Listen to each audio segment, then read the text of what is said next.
Hello and welcome to the White Rabbit YouTube channel. In today's episode, we're reviewing the past episode titled Ancient Egypt's Modern, Ancient, what's it called?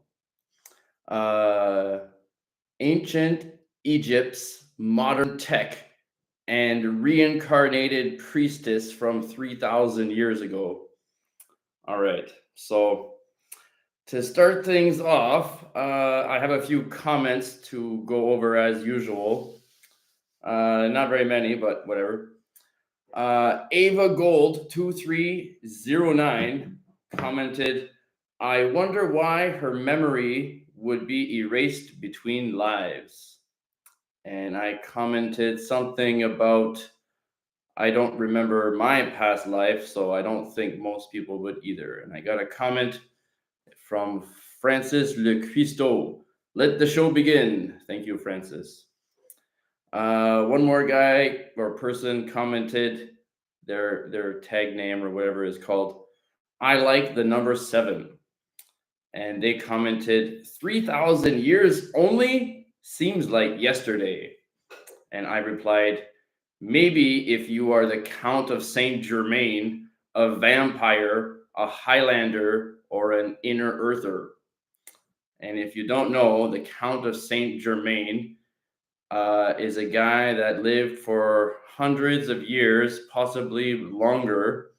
He was an alchemist, and he was fluent in all the European languages, as well as Arabic, Russian, and Chinese.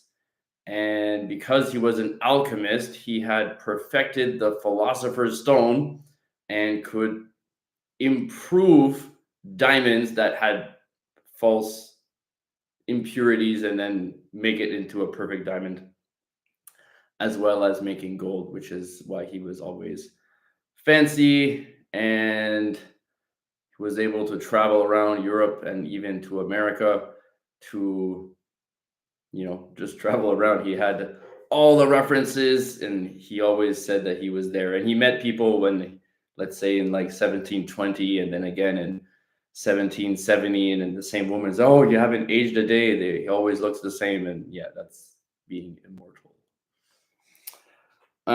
Someone said, how did this episode come to be?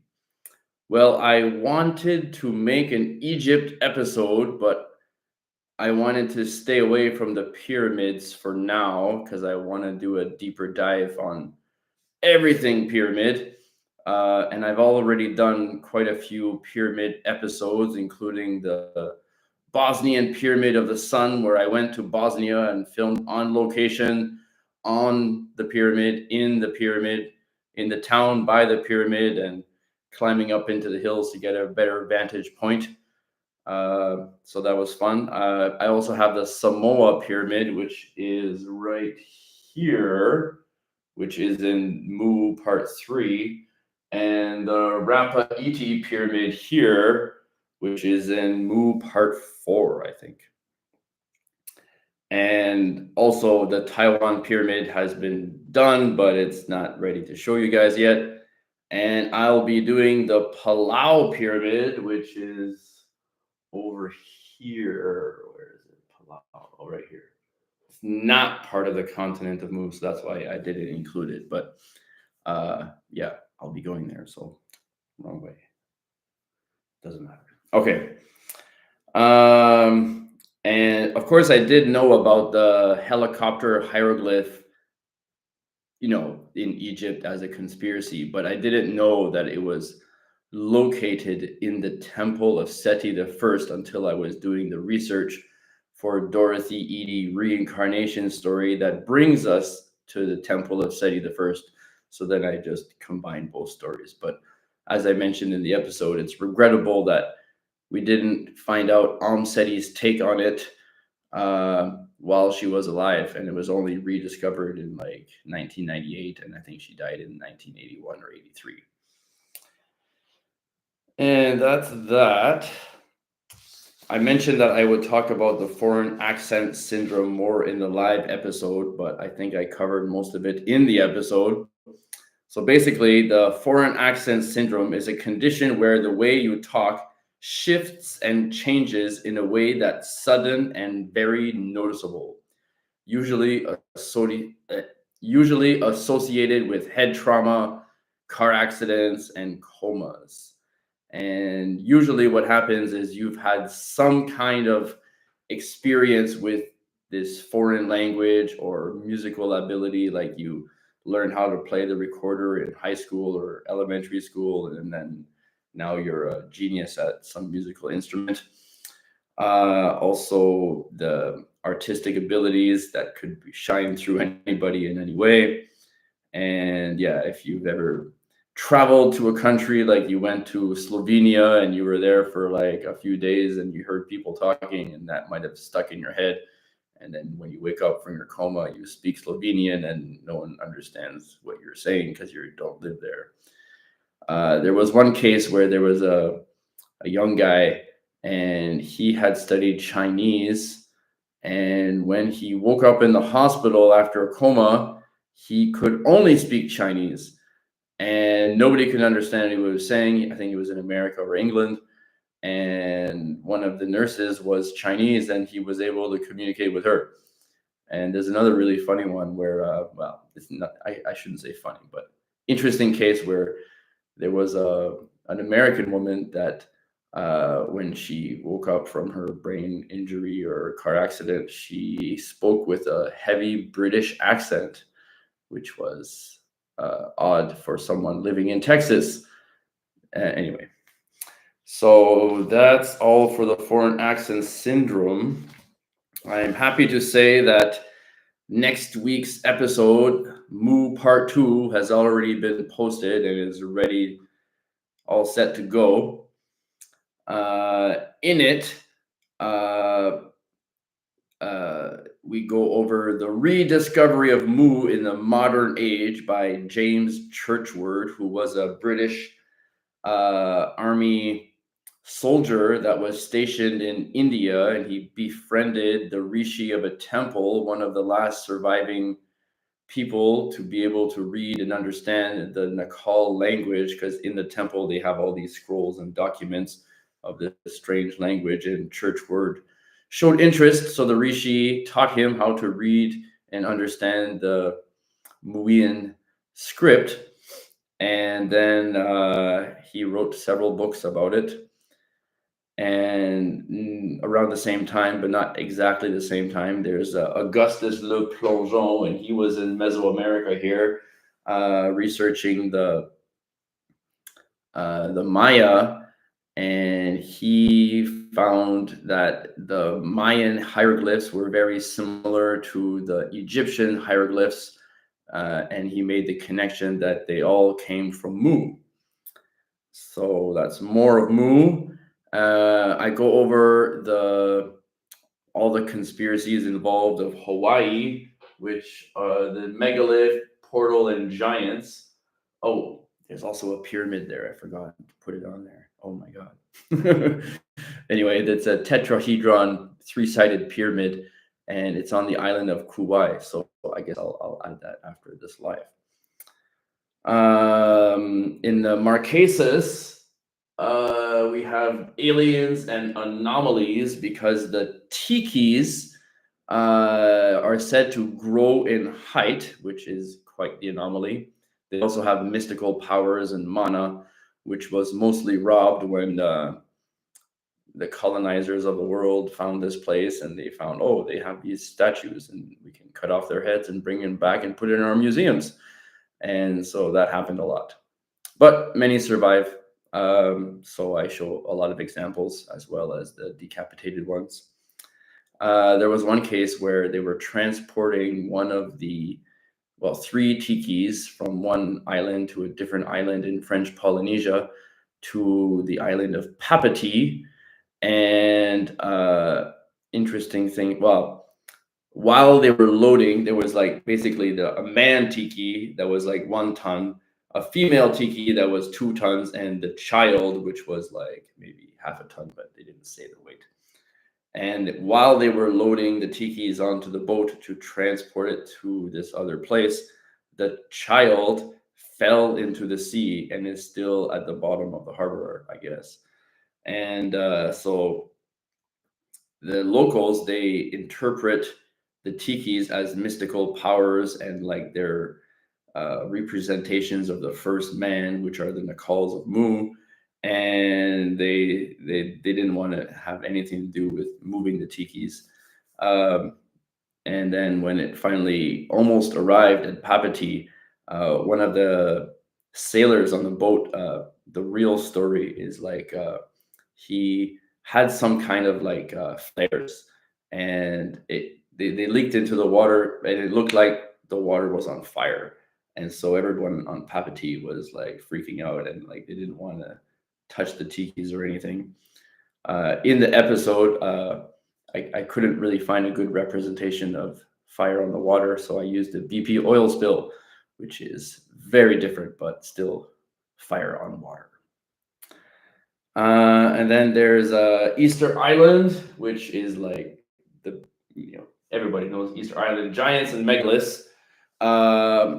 But I don't go into the moais for the moment because that would take forever to go over everything. But I do introduce it. It's mostly about the megalithic structures. So they have the polygonal walls with mortarless interconnecting stones in like weird patterns and stuff, just like in Peru and Japan, everywhere. But according to mainstream big archaeology, they say the Peruvians constructed the Easter Island moai on Easter Island 1,000 years ago. But the problem with that is that the megalithic walls and 17 or 18 of the hundreds of moai are made of basalt, and there are absolutely no basalt quarries on the island as it is now and was 1,000 years ago. You have to go way back to the last cataclysm 12,000 years ago, when sea levels were much lower, to find the basalt quarries, as shown by Jacques Cousteau, who explored the island underwater because he was like this famous scuba diver guy from France. And lots of videos and stories about that, and I included some of that in the episode. And then we go over stories of giants and mystical beings. So in Hawaii, they have the menahune, which are kind of like leprechauns, but not really. They're just kind of like half the size of a normal human. They live in the forest, and they can get stuff done if you make a deal with them, like building a gigantic fish pond in I forgot which island it is, but anyway. So the menahune are like short-statured beings that are like semi-mythical. They were on the census of Hawaii like 100 years ago, but I don't think they are anymore. And they are very similar to the short black-skinned beings found in Taiwan, which the Bunan Aboriginal tribe communicated with at least like 50 years ago. I did see some reports about it more recently, but when I tried to find it again, I couldn't. So let's just say 50 years ago. And also in Hawaii, they have the night marchers, and I only mention it because in one of the pictures that I showed the menahune, someone mislabeled it as a night marcher, and I still used the picture and said not a night marcher. And then in a nearby image, I did show the night marchers, which are like basically dead warriors of Hawaii that still like chant and beat drums at night, and the local inhabitants can hear them, and it's best to avoid them and not look at them. Anyway, that's the story. And then so part 2 is next Sunday, already posted. And then in 2 weeks will be Mu part 3. And then 3 weeks will be Mu part 4. And then 4 weeks will be the live for all the Mu.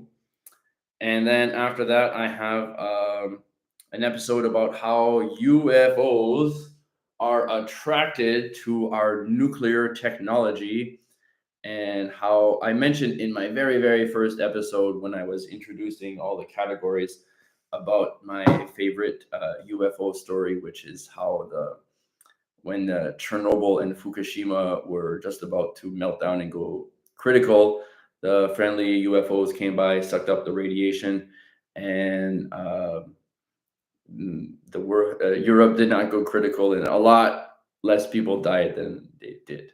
And the same thing happened in Fukushima. Um, I did see a video about it years ago, but I'm having trouble finding the video now. I just have a screenshot of that video that I used in my introduction song, my first video. Anyway, still looking for it. Hope I find it. So the UFOs are also attracted to like missile silo bases. So there's like stories where there's 2 stories in the Middleton and Minton or something like that, the bases, and the UFOs came by over the base with reddish lights, and then they shut down all 10 of the nuclear intercontinental ballistic missiles, and this happened to 2 different bases on 2 different days, but in the same kind of time period.